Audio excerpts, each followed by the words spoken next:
At Money in the Bank, John Cena announced that 2025 will be his final year as an active wrestler. He will be officially retiring from in-ring competition. It's been 2 days and I'm still sitting with this because John Cena is a huge part of mine and many of your childhood and many of you growing up watched John Cena wrestling. He's a huge part of our lives in many, many ways. And I knew this day would come at some point, but now that it's here, it's like, man, I wasn't prepared for this. But I wanted to take this video as two things: a self-digest kind of for myself and for everybody else who's still, registering this in their head, and as a bit of a future booking for how I could see John Cena's final year playing out. Because after all, this isn't just this is a wrestling thing. Like, no, major news stations are covering this. This is a huge deal. John Cena is a huge part of pop culture media.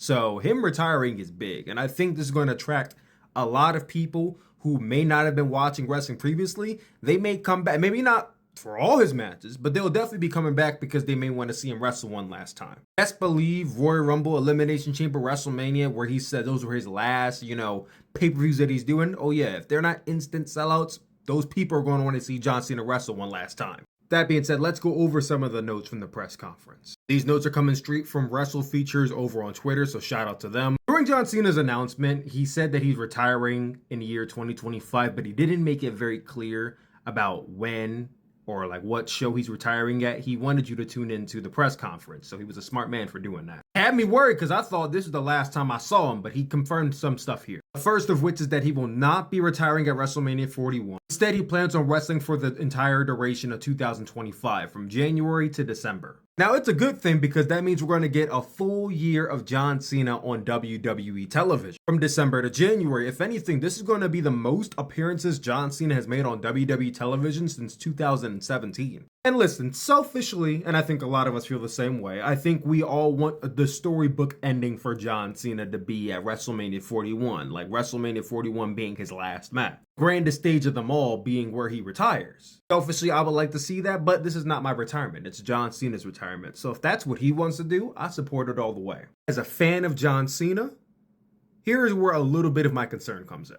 Cena wants to do 30 to 40 dates in 2025. Now, I can appreciate John Cena wanting to be a workhorse and a hustler and wanting to go in and work as many dates as possible before he calls it quits. But John Cena is also 47 years old. Little fun fact, me and John Cena share the same birthday. I was just born 20 years after he was. The man's going to be 48 next year. And I know some of you are about to say, oh, but what about Rey Mysterio? What about Edge? What about Christian Cage? All of those guys, Chris Jericho, they're in their late 40s to 50s and they're still wrestling. They're still going. And listen, you're 100% right. I'm going to stop you right there. Because first of all, Rey Mysterio is an anomaly. I don't think we should even count him. What other 50-year-old man do you know is moving, let alone wrestling, at the rate that Rey Mysterio does? This man is moving like he did like almost 20 years ago. It's incredible. But I don't think we should be making this comparison. Now, when you start talking about guys like Randy Orton and Edge and Christian and Chris Jericho, in some cases, these guys are even older than John Cena and are still competing. I say you're right, but the difference between John Cena and, Adam Copeland and Christian Cage and Chris Jericho is that these guys have been wrestling consistently for 3, 4, 5 years now. And listen, I'm not a wrestler, I don't claim to be, but I've spoken to enough wrestlers to kind of know a little bit about this. Like when you first start wrestling, your body has to build almost like a callus to taking bumps in the ring because that stuff can seriously injure you if you're not practicing it or you don't know any better and you're doing it for the very first time. These guys have to practice day in, day out, week after week, so that way their body keeps up with the amount of damage that they're taking, so that way they don't get injured very easily. So you gotta understand, when guys like Adam Copeland and Christian Cage go out there and put on those matches, their bodies are well adjusted to this. Even though they're older than most of the roster, they're fine at the end of the day. Are their bodies hurting? I bet they are because they're older than everybody else. They probably go through more pain than the average wrestler on the AEW roster. But they can go out there, do what they need to do in the ring, and they're fine. You might get a situation like Adam Copeland where you do a dumb spot and you get injured. But these wrestlers are at the age where they've been doing it for so long, they know how to work a safe style while still making dynamic in-ring presence. Counting dark matches, John Cena has only wrestled 10 times.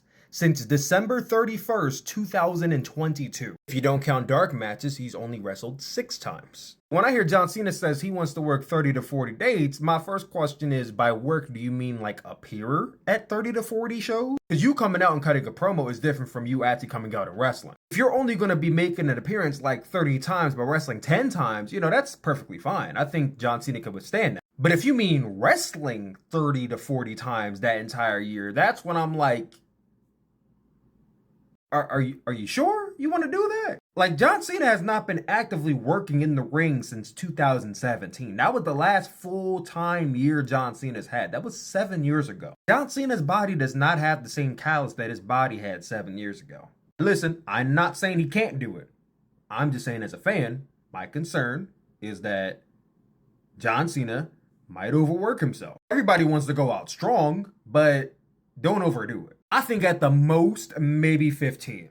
Do your Royal Rumble, do your Elimination Chamber, do your WrestleMania, do your Backlash, do all the pay-per-views, pick and choose your Raw and SmackDowns, and then everything else is just appearances. Now, I should note that John Cena said tentatively that is what he plans to work, but, given his schedule and how his body's going to hold up, that might change. And God forbid if and we're not going to wish this, but God forbid if anything happens and John Cena gets injured during this run, that could be it. Because y'all also got to imagine, John Cena is a Hollywood superstar. These studios do not like when these former wrestlers go back to doing wrestling when there's movies coming up. Let's say John Cena is booked to play King in the upcoming Avengers movie, right? WrestleMania is at the end of April, but Avengers starts filming in middle of May. John Cena gets injured at WrestleMania, and he's going to be out for the next 4 months. That delays everything with that Avengers production. You think the studio is going to be happy that now they have to delay production because their top billed star got injured on a wrestling show? I'm just saying, I know 30 to 40 is ideal for John Cena, but I think he should maybe reconsider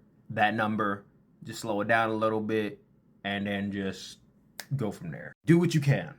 Do what you can. No fan out there is going to be upset that you can't work every single wrestling show of the year. We're not expecting this. John Cena talks about retiring the George when he's done. Teardrop fell from my eye reading that. John Cena is also open to going for title number 17 and hints at entering the Royal Rumble to get number 17. Which gets into my next part of what should John Cena's retirement run be accomplishing. Because at the end of the day, John Cena could have just had a retirement match and that's it. But he wants a whole run throughout 2025. So let's break down what I think should happen. He talked about wanting to be on the first Raw on Netflix on January 1st, 2025. Which should shock nobody. They're going to stockpile that show up. WWE's goal here isn't to get people to subscribe to Netflix, because millions of people who already watch wrestling more than likely already have Netflix. We're in the streaming age. It's going to be trying to get that 80% of people who have Netflix already and don't watch wrestling to potentially check out Monday Night Raw. I think the best way to hook those people is to do John Cena versus CM Punk in the opening match of that first episode of Raw on Netflix. It's an historic rivalry that will awaken, I believe, a lot of lapsed wrestling fans. Every single one of those people may not watch next week, but guaranteed they're going to tune in to see this match. They don't need to have this elaborate storyline. They could just have a one-off match and that's it. Now, John Cena at the Rumble is a gimme. Put him in the Royal Rumble match. Should John Cena be winning the Royal Rumble match? No! John Cena wants to create new stars and elevate new talent. Well, him winning the Royal Rumble in 2025, I don't think is the way to do that. I would have him enter in the match and get eliminated by the person he's going to be facing at WrestleMania. I would have be one of 5 prospects. Jacob Fatu, Braun Breaker, Gunther, Logan Paul, or the obvious Randy Orton. Ideally, one of those 5 guys should be IC champion, because one story I want to see get told is John Cena chasing after the one thing he has never done in WWE, and that's be Intercontinental Champion. Does he have to win it? No. Should he win it? Yes. Would it be a nice story to tell? Now, the obvious is title number 17. Here's the thing about title number 17 at WrestleMania. If the plan is to do The Rock versus Cody Rhodes at WrestleMania, I don't see how that match happens. I mean, you can have John Cena go after whoever the World Heavyweight Champion is, and I mean, sure. I just don't think that's ideally what a lot of us pictured would be title number 17, so I wouldn't do it. Now, if the plan at WrestleMania is to do Roman Reigns versus The Rock, then this frees Cody Rhodes up. This is where you can have a realistic conversation about John Cena winning the Royal Rumble, because that opens the door for John Cena versus Cody Rhodes at WrestleMania, which should main event night 1. And if there were an opportunity, only one left, to do a John Cena heel turn, this is it. Realistically, probably won't happen. I mean, it would be Cody turning heel, which I'm fine with too. Any of the 5 guys I named previously or this is the match I would do at WrestleMania, where I would have John Cena win title number 17. Then he could drop the title at SummerSlam to Obafemi. Woo! I don't know who his retirement match is against. I am just in for the ride at that point. Bittersweet, but I can't wait to see his last run. What do you guys think? Comment down below. Let me know. How would you book his retirement tour?